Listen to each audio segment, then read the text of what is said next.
좋은 아침입니다.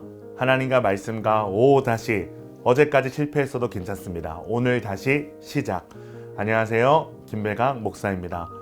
오늘 아침 함께 묵상할 말씀은 열왕기하 11장에서 13장까지의 말씀입니다. 중심 구절은 열왕기하 12장 2절에서 3절 말씀입니다. 요아스는 제사장 여호야다가 그를 교훈하는 모든 날 동안에는 여호와 보시기에 정직히 행하였으되 다만 산당들을 제거하지 아니하였으므로 백성이 여전히 산당에서 제사하며 분향하였더라. 아멘. 11장은 유다의 이야기로 시작됩니다. 유다왕 아하시아가 예후에게 살해되자 아하시아의 어머니이자 아합의 딸인 아달랴가 왕족을 진멸하고 자신의 유다를 다스립니다. 그러나 그 중에 고모 여호세바에 의해 구출된 아하시아의 아들 요아스는 하나님의 성전에 6년 동안 숨겨지게 됩니다.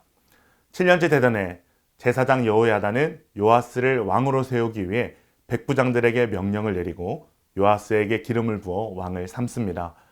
여호야다와 군대를 거느린 백부장들에 의해 아달랴는 죽임을 당하고 여호야다는 바알의 신당을 허물고 바알의 제사장을 죽이고 왕과 온 백성이 하나님과 언약을 맺어 하나님의 백성이 되게 하는 개혁을 행합니다. 그렇게 11장이 마무리되고 12장은 유다왕 요아스의 통치에 대해서 기록합니다. 여호야다가 살아있는 동안 요아스는 성전을 수리하고 회복하는 등 선정을 행합니다. 그런데 큰 위기가 닥칩니다. 바로 아람왕 하사엘이 가드를 점령하고 예루살렘을 향하여 오고 있다는 소식이 들린 것입니다. 그때 요아스는 성전의 모든 성물과 금을 하사엘에게 내어주므로 위기를 극복하게 됩니다. 열왕기하 12장에는 기록되지 않았지만 요아스의 마지막은 아름답지 못했습니다. 그는 여호야다가 죽고 나서 다시 유다의 우상 숭배를 가져오고 이를 경고한 스가랴 선지자를 처형하는 일을 행하게 됩니다. 그로 인해 그는 반란을 일으킨 신하들에게 살해당하는 비참한 마지막을 맞이하고 그 뒤를 이어 그의 아들 아마샤가 왕이 됩니다. 13장에서는 다시 렌즈를 돌려 유다왕 요아스 당시에 일어난 이스라엘의 이야기를 기록합니다. 예후가 죽고 그의 아들 여호아스가 왕이 되었습니다. 그런데 그는 여전히 여로보암의 죄를 따라 악을 행합니다. 그에 대한 하나님의 진노로 이스라엘은 지속적으로 아람왕 하사엘에 의해 고통을 당합니다. 그로 인해 여호아스가 하나님께 간구하게 되는데 그때 하나님께서는 그 기도를 들으시고 이스라엘이 하사엘의 압제에서 벗어나게 해주십니다. 그러나 여전히 여호아스는 악을 행하고 그로 인해 다시 아람에 의해 이스라엘은 거의 멸망 직전의 상태까지 이르게 됩니다. 요아스가 죽고 그의 아들 요아스가 왕위를 물려받습니다. 그러나 그 또한 하나님 앞에서 악한 모습으로 이스라엘을 통치합니다. 그리고 엎친 데 덮친 격으로 이 시기에 이스라엘의 영적 거목가드 같은 엘리사가 죽을 병에 걸립니다.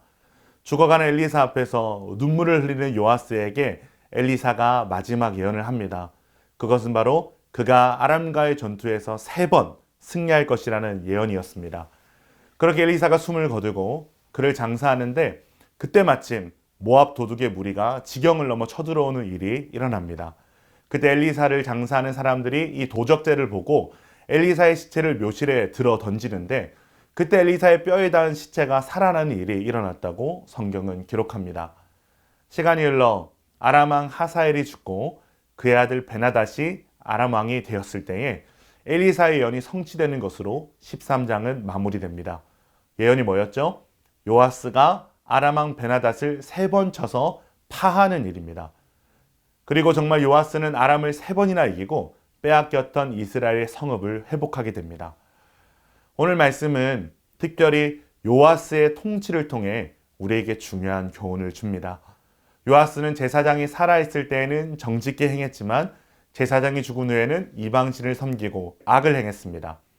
이것은 요아스의 신앙이 자신의 것이 아닌 여호야다에게 의존했던 신앙이었음을 너무나도 잘 보여주는 이야기입니다. 하나님은 귀한 영적 지도자를 통해서 우리를 가르치시고 인도하시지만 결국 우리의 신앙은 하나님과 나와의 관계 속에서 고백되어지는 나 자신의 신앙이 되어야만 합니다. 하나님께서는 요아스의 이야기를 통해 우리에게 묻고 계십니다. 나는 너의 하나님이 맞느냐? 의존적 신앙은 의존의 대상이 사라지면 무너집니다. 그것이 사람이든 공동체이든 교회이든 결코 영원할 수 없습니다.